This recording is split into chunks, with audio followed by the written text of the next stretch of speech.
Sebelum kita membaca, mendengar dan merenungkan firman Tuhan, mari kita memohon pertolongan Roh Kudus. Kita berdoa supaya Tuhan menerangi kita dan memberikan kita hikmat dan pengertian. Mari kita berdoa. Allah Bapa kami yang ada di sorga, kami bersyukur kepadamu ya Bapa untuk kasih dan anugerah-Mu kepada kami yang memungkinkan kami boleh ada sebagaimana ada saat ini. Kami ingin membaca, mendengar dan merenungkan firman-Mu. Bapa, berbicaralah kepada kami dari dalam hati-Mu, dan kami semua sudah siap untuk mendengarkan dan mampukan kami untuk melakukannya. Di dalam nama Tuhan kami Yesus Kristus kami berdoa. Amin. Bapak, Ibu, saudara-saudaraku yang saya kasih dalam Tuhan Yesus Kristus, hari ini di mana kita memasuki bulan Oktober di minggu pertama, dan sesuai dengan liturgi kita di Sinode Gereja Kristus, hari ini kita akan mengadakan perjamuan kudus. Bapak dan Ibu, mari kita mempersiapkan hati kita, mari kita membaca firman Tuhan dan nanti kita akan mengikuti perjamuan kudus. Firman Tuhan kepada kita hari ini temanya adalah sambutlah Yesus. Di dalam Matius 11 ayat 28 sampai 29. Matius 11 ayat 28 sampai 29. Demikian firman Tuhan. Marilah kepadaku semua yang letih lesu dan berbeban berat. Aku akan memberikan kelegaan kepadamu.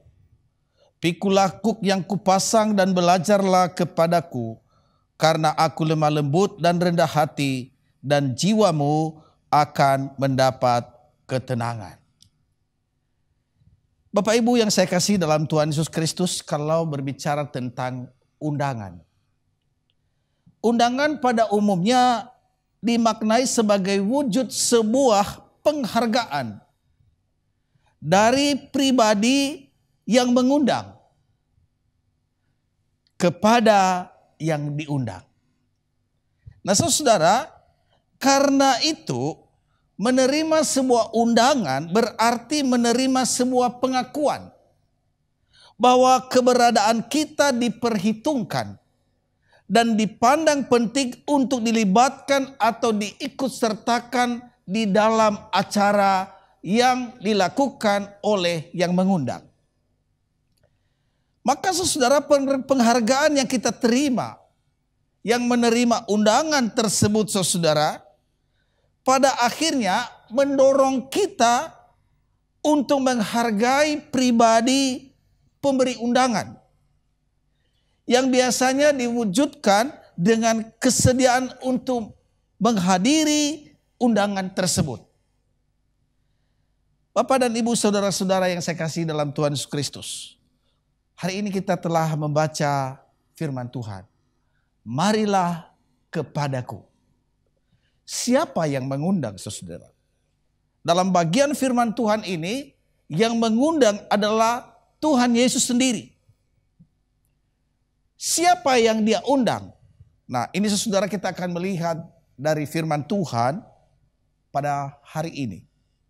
Yang pertama saudara, yang diundang oleh Tuhan Yesus itu untuk datang kepada dia, yaitu orang yang letih lesu. Akhir-akhir ini banyak di antara kita yang dilanda oleh rasa letih, lelah, lemah dan lesu. Bukan hanya secara fisik, tetapi juga secara rohani. Kita menjadi letih lesu. Hal ini mungkin disebabkan oleh berbagai masalah yang mendera hidup kita, yang menimpa kita bertubi-tubi. Dan saudara, ketika masalah demi masalah itu, maka saudara membuat kita menjadi letih dan lesu. Apa itu saudara? Misalnya saudara sakit penyakit yang berkepanjangan. Ketika sakit penyakit itu terus menerus dan kita tidak tahu ujungnya apa yang terjadi, seringkali membuat kita menjadi letih lesu. Nah, pertanyaannya, mengapa kita menjadi letih lesu? Ketika kita hanya bergantung pada keadaan kita secara real, secara manusiawi. Tetapi sangat berbeda saudara ketika kita datang kepada Yesus, hidup dalam Tuhan Yesus. Maka sakit penyakit yang kita alami secara manusiawi sangat menekan. Membuat kita menjadi letih lesu, tetapi sesungguhnya kita bisa melewatinya. Saya memberikan sebuah kesaksian saudara, seorang hamba Tuhan pernah bersaksi, dia katakan, saya tahu seorang sahabat saya. Dia sudah lama sekali sakit. Saya berniat mengunjungi dia. Dan hari itu saya ada waktu, saya siapkan, saya berdoa untuk menguatkan dan menghibur teman saya itu. Saya masuk gang, dan ketika sampai di rumahnya saya mengetok pintu. Tujuan saya untuk menghibur dan menguatkan teman saya yang menurut saya pastilah dia capek, lelah, lesu. Tetapi apa yang terjadi saudara? Yang terjadi ketika dia bertemu dengan ibu ini saudara. Ibu ini saudara justru ada satu suasana surgawi di tempat di mana ibu itu ada. Maka dalam percakapan-percakapan rohani yang terjadi antara hamba Tuhan ini dengan ibu ini saudara, sesungguhnya yang dikuatkan, yang dihibur adalah hamba Tuhan. Yang sesungguhnya dia datang untuk menghibur, menguatkan ibu yang sakit ini. Saudara yang saya kasih dalam Tuhan Yesus Kristus, ketika kita datang kepada Tuhan yang letih lesu, Tuhan akan memberikan kekuatan kepada kita. Apalagi saudara yang membuat kita menjadi letih lesu, itu juga diakibatkan oleh krisis demi krisis yang ada. Misalnya krisis keuangan, krisis rumah tangga, bahkan juga krisis karena pekerjaan. Mungkin ada masalah di kantor. Dan masalah-masalah ini kita tidak bisa atasi yang membuat kita menjadi letih dan lesu. Saudara, ketika demikian keadaannya, ketika demikian keadaanmu saudara-saudariku yang saya kasih dalam Tuhan Yesus Kristus, dengarkan undangan Tuhan Yesus. Marilah kepadaku, hai kamu yang letih lesu dan berbeban berat. Yang kedua saudara adalah yang diundang oleh Tuhan Yesus itu adalah mereka yang berbeban berat. Saya mau katakan, tak seorang pun mau menjalani hidup dengan memikul beban yang berat. Betul? Betul. Artinya semua orang ingin terbebas dari beban, apapun bentuknya. Misalnya saudara, kalau misalnya kita mau memikul ransel kita. Sangat berbeda ketika ransel itu ringan, maka kita bisa dengan bebas dan tidak beban, kita bisa berjalan. Tapi coba kalau ransel itu misalnya dikasih beban yang berat, terus kita naik gunung saudara. Maka beban-beban itu sangat menekan kita. Dan beban itu yang membuat kita tidak bisa berjalan dengan cepat atau melakukan hal-hal bahkan membuat kita juga saudara lelah dan capek. Saudara yang saya kasih dalam Tuhan Yesus Kristus, saya ada kesaksian. Beberapa tahun yang lalu sudah lama. Jadi ada seorang ibu punya suami, seorang penceramah yang biasa membawa seminar-seminar. Dan istrinya ini ya boleh dikatakan karena terus bergantung kepada suami, dia tidak bisa bawa mobil dan seterusnya. Malam itu suami mempersiapkan ceramahnya dan biasanya didampingin oleh istri. Besok dia mau ceramah saudara. Tapi apa yang terjadi? Pada pukul 2 dini hari, tiba-tiba serangan jantung menyerang bapak ini dan dia meninggal dunia. Oh saudara, ibu ini hilang pegangan saudara. Dia tidak tahu mau buat apa. Sementara anaknya ada 2 lagi di perguruan tinggi. Saudara, kalimat yang dia katakan, ketika semuanya dia memikirkan itu, dia katakan, ini sungguh-sungguh berat. Saya tidak mampu lagi memikul masalah ini. Maka kami pada waktu datang saudara, kami membacakan firman Tuhan kepada ibu ini firman Tuhan itu di dalam Ibrani, bahwa kita mempunyai seorang imam besar yang turut merasakan kelemahan-kelemahan kita. Dan pada waktu saudara-saudara kami berdoa, kami tidak banyak berkata-kata. Kami hanya duduk dan mau mendengarkan ibu ini berbicara. Dan terus kami berdoa. Yang menarik saudara, pada malam itu juga dia berkata, iya, betul beban ini terlalu berat. Tetapi saya mau serahkan kepada Tuhan. Biarlah Tuhan yang campur tangan dan menolong. Yang menariknya saudara, kira-kira 5 tahun kemudian, setelah suaminya meninggal, maka ibu ini memang punya background menjadi seorang guru. Dia mengajar di sebuah sekolah SMA. Maka saudara, 5 tahun kemudian, ibu ini mengundang kami untuk menyampaikan firman Tuhan di retret SMA. Nah, ibu ini sekarang menjadi guru, saudara. Dan ketika kita berdiskusi bagaimana pengalaman ketika Tuhan panggil suaminya secara mendadak, dan dia berkata terlalu berat hal ini, maka saudara dia katakan, saya sudah bisa melewatinya bersama dengan Tuhan. Saudara, bagi mereka yang berbeban berat, Tuhan mengundang kita. Marilah kepadaku hai kamu yang letih lesu dan berbeban berat. Aku akan memberikan kelegaan kepadamu. Saudara yang saya kasih dalam Tuhan Yesus Kristus, ada hal yang Tuhan berikan kepada kita, supaya kita juga hidup sungguh berjalan seturut dengan kehendaknya. Dia katakan, pikuklah kuk yang kupasang, dan belajarlah kepadaku sebab aku lemah lembut. Waktu saya mempersiapkan firman Tuhan ini, saya melihat apa itu kuk. Kuk itu adalah palang kayu dengan jepitan vertikal yang memisahkan kedua binatang penarik sehingga bersama-sama dapat menarik beban berat.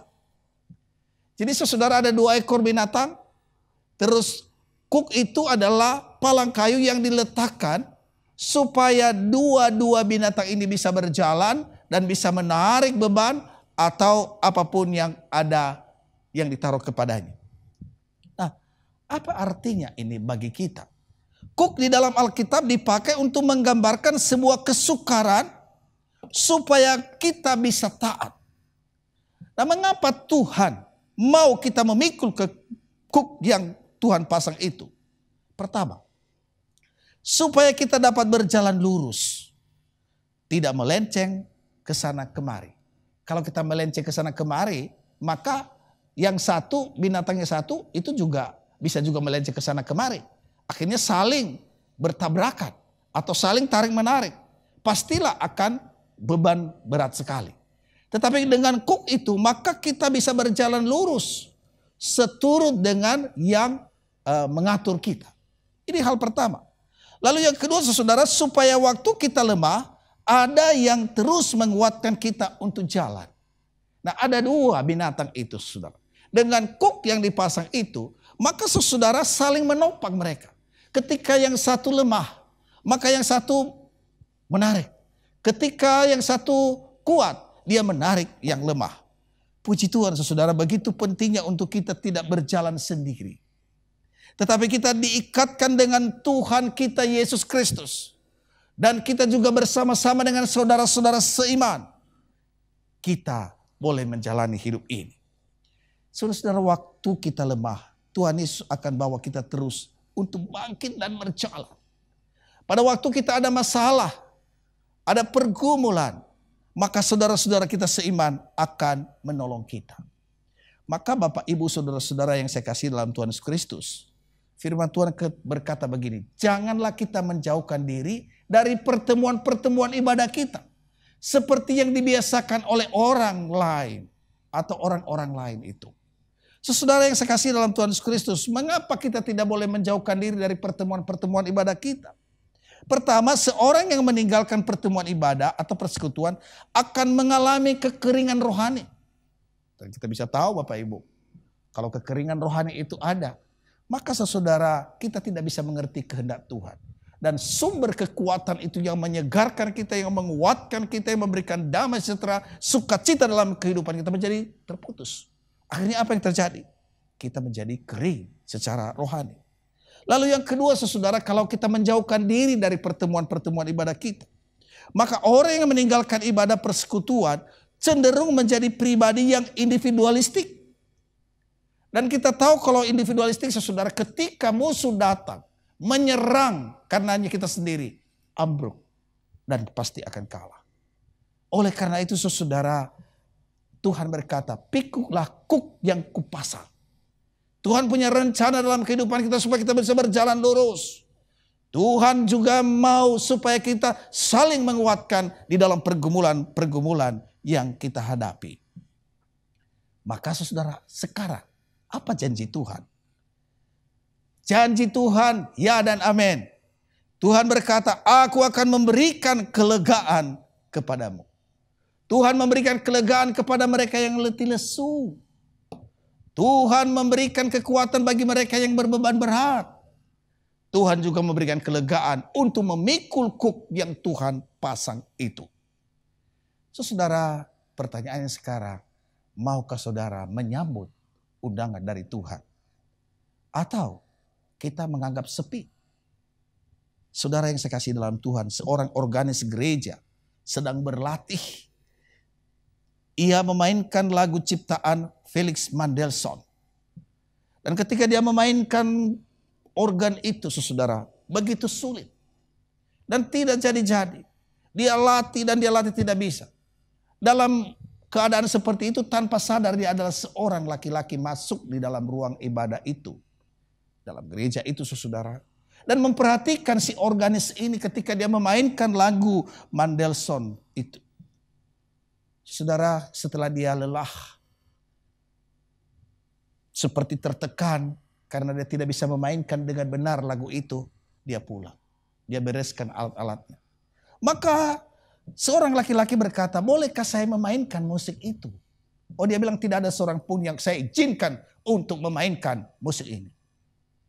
Tapi laki-laki ini terus meminta, saudara. Dan terpaksa. Dia katakan silakan. Maka laki-laki itu saudara mulai memainkan itu musik. Dan begitu indahnya musik ciptaan daripada Felix Mendelssohn itu. Dia bertanya, Bapak siapa? Dia katakan, akulah yang menciptakan lagu itu. Saya adalah Felix Mendelssohn. Oh begitu. Saudara yang saya kasih dalam Tuhan Yesus Kristus. Seringkali kita seperti organis itu. Kita tidak mau menyerahkan. Kita tidak mau membiarkan Tuhan campur tangan dalam permasalahan kita. Kita berkata urusanku. Biar saya selesaikan sendiri. Dan itulah sebabnya saudara kita tidak pernah keluar dari masalah kita. Saudara seperti halnya organis itu. Dengan berat hati kita melepaskan tangan kita dari tus-tus organ.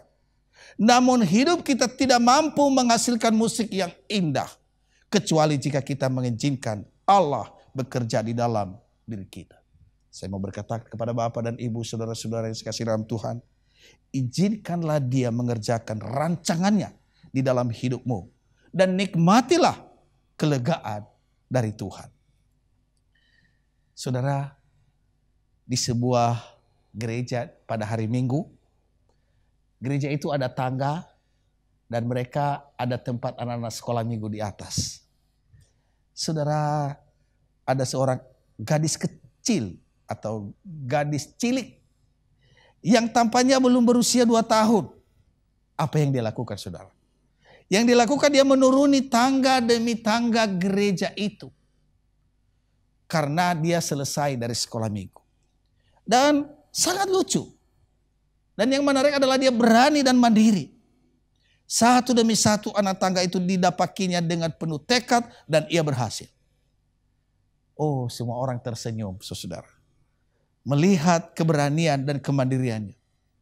Pertanyaannya, mengapa anak itu tidak takut? Umur 2 tahun.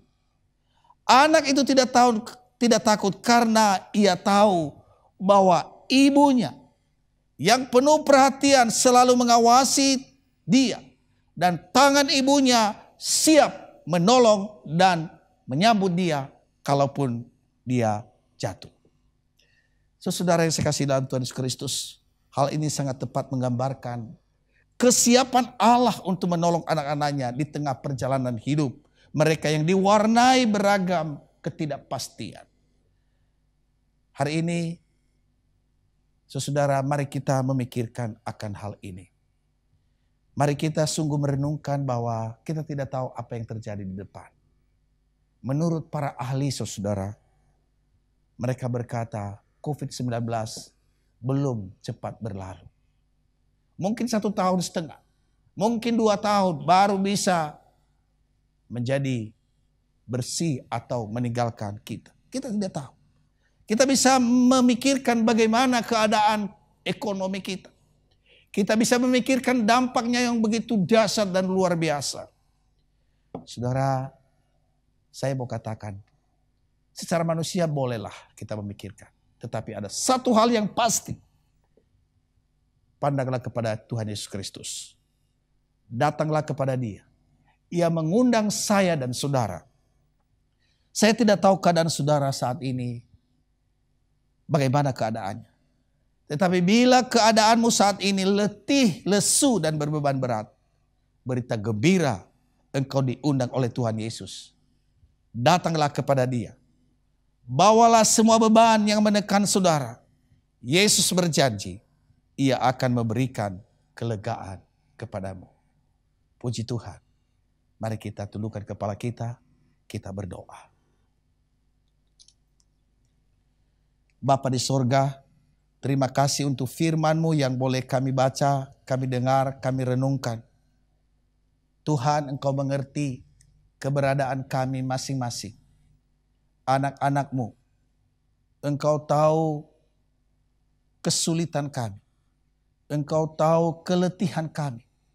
Engkau tahu beban-beban yang sedang menindih kami. Tuhan, Engkaulah Tuhan kami. Engkaulah Raja kami. Engkaulah Bapa kami yang baik. Tuhan, inilah anak-anak-Mu. Saya serahkan mereka ke dalam tangan-Mu Tuhan. Jangan tinggalkan mereka. Tuhan sertailah mereka. Tuhan berkatilah mereka. Dan biarlah dalam kehidupan mereka hanya Tuhan saja. Terpujilah Engkau Bapa, kekal kuasa-Mu, di dalam nama Tuhan kami Yesus Kristus kami berdoa. Amin. Mari kita berdoa. Allah Bapa kami yang ada di sorga, kami telah makan roti dan minum anggur yang adalah lambang daripada tubuh Tuhan dan darah Tuhan yang tercurah untuk kami. Bapa, biarlah ini juga boleh sungguh menyegarkan kami untuk mengiring Engkau dan kami boleh dikuatkan untuk melakukan kehendak-Mu. Terima kasih Bapa dalam sorga. Kami mengucap syukur untuk jemaat GKBI di tengah-tengah COVID-19 dan dampaknya yang begitu luar biasa. Kami melihat bahwa Tuhan masih senantiasa memperhatikan kami, masih menyertai dan memberkati kami, mencukupkan segala kebutuhan kami jasmani dan rohani. Bapa di sorga, kami juga berdoa untuk jemaat GKBI yang dalam pergumulan, yang letih lesu dan berbeban berat oleh karena masalah ekonomi, kesehatan, studi anak-anak dan pergumulan-pergumulan yang lain. Tuhan hadirlah, Tuhan berikan jalan keluar dan Tuhan mau menolong mereka. Bapa di sorga, kami juga mendoakan untuk pelayanan-pelayanan yang kami lakukan di dalam gereja ini. Baik itu ibadah online pada hari Minggu dan kategorial. Kami rindu bahwa Tuhan terus menolong dan memberkati. Terima kasih Bapa yang baik. Kami juga mengucap syukur dan berterima kasih kepada Tuhan untuk pimpinan penyertaan-Mu untuk beberapa saudara-saudara kami yang berulang tahun. Saudari Juanita Suryadi, Bapak Edi Sutandi, Ibu Pauline, Ibu Alin, Saudari Windy Lestari Cahyani. Bapa di sorga, Tuhan, Engkau telah menambah umur mereka 1 tahun. Maka kami percaya bahwa Engkau Allah yang baik, Allah yang mengasihi, kami, yang peduli dengan kami, akan menyertai dan memberkati saudara-saudara kami yang Tuhan telah tambahkan umurnya 1 tahun. Bapa, kami juga berdoa untuk gereja-gereja Tuhan yang ada di Indonesia, bahkan di seluruh dunia, dan juga pekerjaan misi. Kami doakan Tuhan berkatilah, biarlah melalui gereja-gereja Tuhan, iman jemaat terus bertumbuh dan mereka diberkati melalui pelayanan dan mengasihi Tuhan dan memuliakan Tuhan. Kami doakan Sinode Gereja Kristus. Kami bersyukur hari ini urun bahwa Engkau juga terus menyertai daripada sinode ini. Kami doakan untuk PMS di tanggal 28 November. Biarlah itu juga Tuhan mempersiapkan dan menolong. Pekabaran Injil melalui lembaga-lembaga sekolah, rumah sakit, kami doakan Tuhan memberkati. Akhirnya kami berdoa untuk pemerintah kami, bangsa kami, presiden kami, wakil presiden, seluruh menteri aparatur negara yang bekerja di dalam menolong bangsa ini. Tuhan berikan mereka hikmat, kekuatan, secara khusus dalam masa pandemi ini.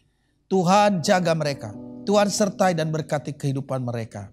Terima kasih Bapa, kami menaikkan doa kami ini kepadamu di dalam nama Tuhan kami Yesus Kristus yang telah mengajar kami berdoa. Bapa kami yang di sorga, dikuduskanlah namamu, datanglah kerajaanmu, jadilah kehendakmu di bumi seperti di surga. Berikanlah kami pada hari ini makanan kami yang secukupnya, dan ampunilah kami akan kesalahan kami, seperti kami juga mengampuni orang yang bersalah kepada kami. Dan janganlah membawa kami ke dalam pencobaan, tetapi lepaskanlah kami daripada yang jahat, karena Engkau yang punya kerajaan dan kuasa dan kemuliaan sampai selama-lamanya.